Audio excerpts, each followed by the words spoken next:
Good morning and welcome to an early start of the Goodwood Festival of Speed.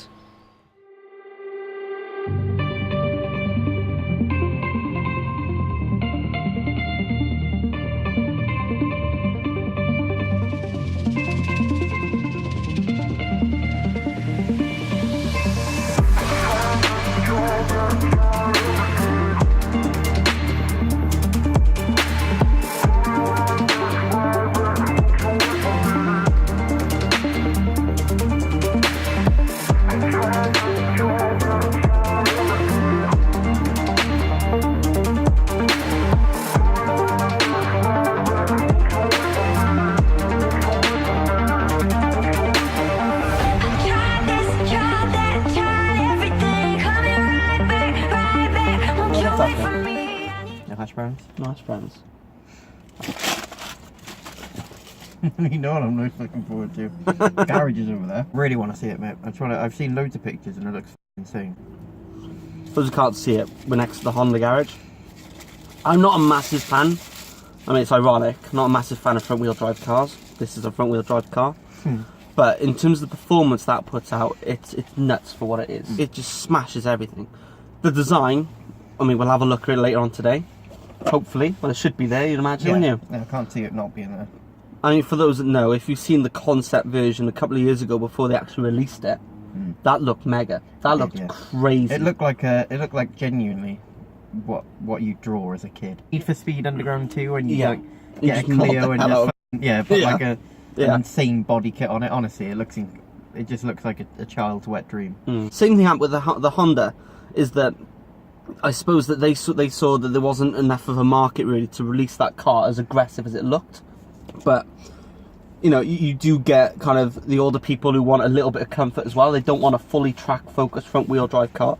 They want something that looks aggressive but is also comfortable to drive, and it doesn't look too outlandish as well. And that's one of the kind of the big points you get from concept cars. Speaking of Honda as well, NSX, haven't seen one. Yeah, I don't think. No, I'm pretty sure they had one here last time. Couple of other points. So one car I'm very, very excited to see.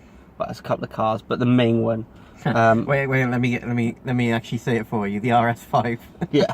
Who comes out with the green car as their kind of their promotional car? But obviously, you know, AMG GTR with the from Mercedes, they come out with the green hell. It just looks amazing. I think the Mercedes looks nicer, to be honest.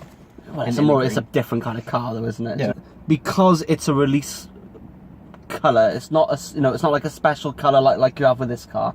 It's not something that Audi kind of do at like an extra cost or like a customization. This is a base colour essentially for the car.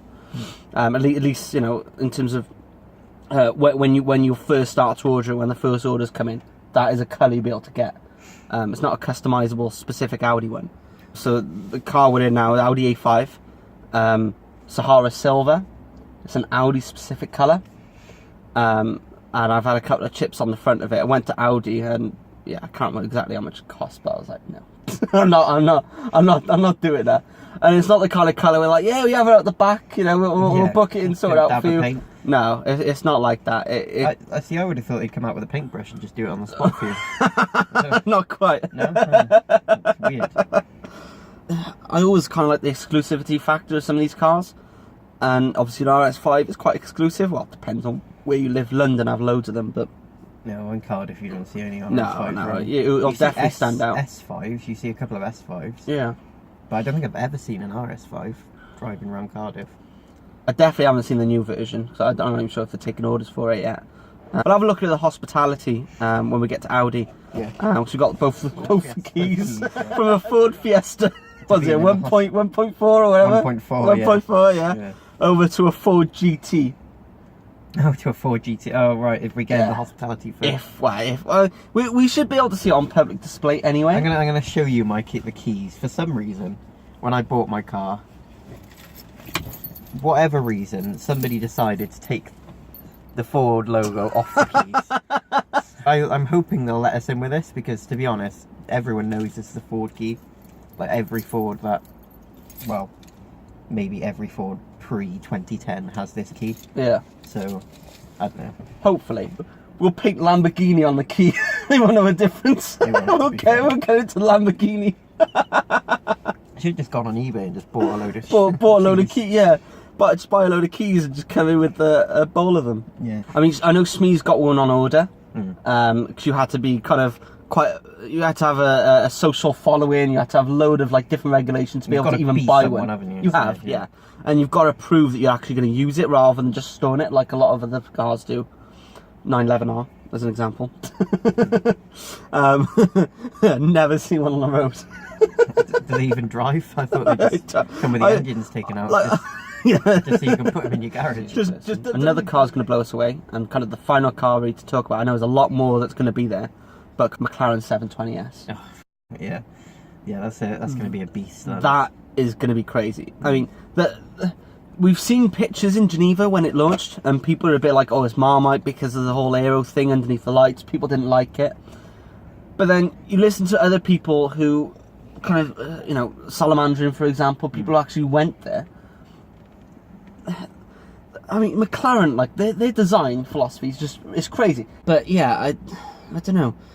The cars they're putting out, and to think that, again, I know they've come out with a McLaren F1 and they've been involved in racing for years and years and years. But as a production manufacturer, producing cars for customers, they've only been around for like 4 or 5 years. I think Ferrari have got a bit of a difficult time in terms of finding out. Obviously, they're a massive company, they're always going to sell cars, but finding out where they are in that market.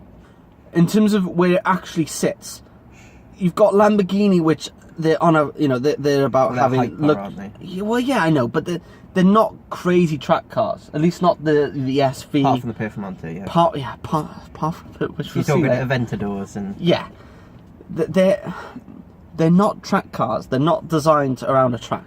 Well, they are to an extent, but not really.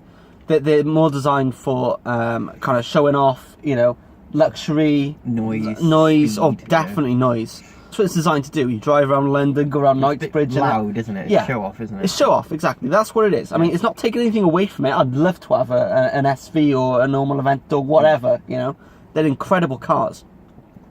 But for the same kind of price category, if not cheaper if you're comparing it to an SV, you can buy a McLaren, which will beat it around the track. But yeah, we stayed at Gosport, which is about a 40 minutes drive away. Booked the hotel, 2 weeks ago? Yeah. Thinking, we could do 3 hours drive from Cardiff to Goodwood, 3 hours back, same day, no problem.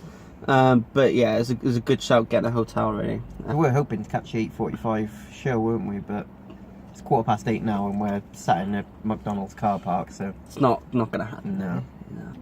Right, we better head off now anyway, because we're late. But yeah, so we'll head off now and catch you guys later.